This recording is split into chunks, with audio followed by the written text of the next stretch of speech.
राधे राधे, जय श्री कृष्णा। स्वागत है आपका हरे भक्ति पथ चैनल में। आज सुनेंगे कार्तिक मास की शुक्ल पक्ष की आंवला नवी पर सुनी जाने वाली आंवलिया सेठ की एक पौराणिक कथा। एक राजा था, उसका प्रण था वह रोज 1.25 मन आंवले दान करके ही खाना खाता था। इससे उसका नाम आंवलिया राजा पड़ गया। एक दिन उसके बेटे बहू ने सोचा कि राजा इतने सारे आंवले रोजाना दान करते हैं, इस प्रकार तो एक दिन सारा राज्य का खजाना खाली हो जाएगा। इसलिए बेटे ने राजा से कहा कि उसे इस तरह दान करना बंद कर देना चाहिए। बेटे की बात सुनकर राजा बहुत दुखी हुआ और राजा रानी महल छोड़कर एक बियावान जंगल में जाकर बैठ गए। राजा रानी आंवला दान नहीं कर पाए और प्रण के कारण कुछ खाया भी नहीं।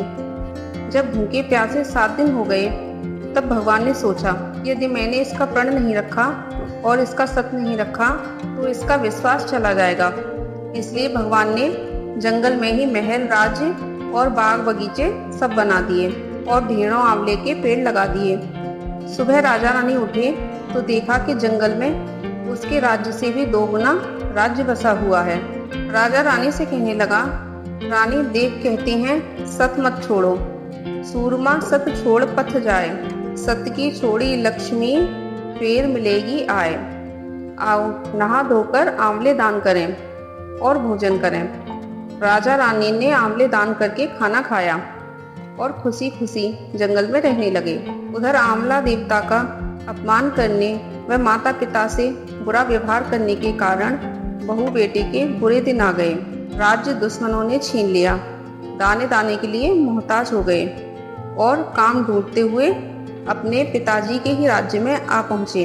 उनके हालात इतने बिगड़े हुए थे कि माता पिता ने भी उन्हें बिना पहचाने काम पर रख लिया।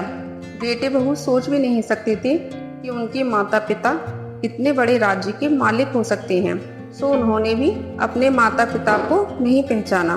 एक दिन बहू ने सास के बाल गूंथते समय उनकी पीठ पर मस्सा देखा।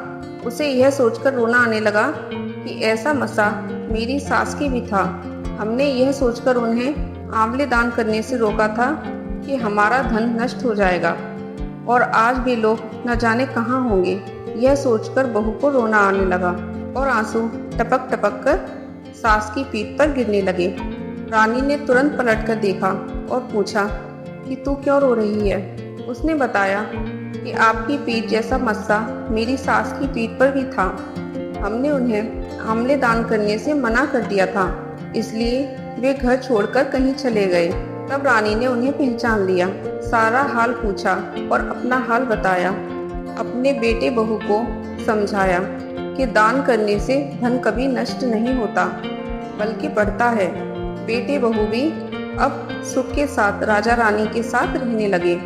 हे भगवान, जैसे राजा रानी का सत रखा वैसे सबका सत रखना, कहने वाले सुनने वाले व सारे परिवार को सुखी रखना। बोलिए लक्ष्मी नारायण भगवान की जय। आपको आंवला नवी की कहानी कैसी लगी कमेंट में ज़रूर बताएं। वीडियो अच्छी लगी हो तो लाइक, शेयर और चैनल को सब्सक्राइब कर लें, जिससे कि आने वाली वीडियो की नोटिफिकेशन आपको मिल सके। धन्यवाद।